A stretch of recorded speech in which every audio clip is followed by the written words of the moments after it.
ចេញទៅបដាហើយថាវាច្រើនអញ្ចឹងយើងលមកដឹករហូតអញ្ចឹងបងប្អូនត្រូវការ7ភ្លីក៏មាន5ភ្លីក៏មានហើយភ្លីក្បឿងក៏មានដែរសម្រាប់កម្រាស់យើងមានចាប់ពី 2C កន្លះរហូតដល់ 4C ហើយសម្រាប់អតិថិជនគាត់ត្រូវការប្រភេទក្រាស់ 4C កន្លះ 5C ក៏អាចកំងខាងយើងខ្ញុំបានដែរបាទនៅពីដុំទៀតនេះក៏រៀបចំកាត់ដែរនេះកម្រង 4000 ក្រេជាង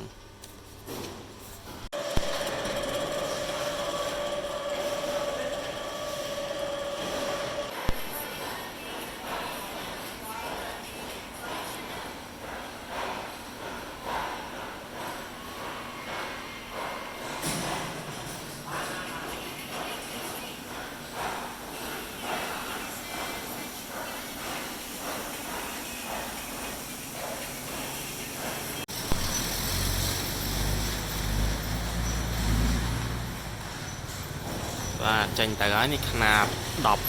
12 ម៉ែត្រកន្លះ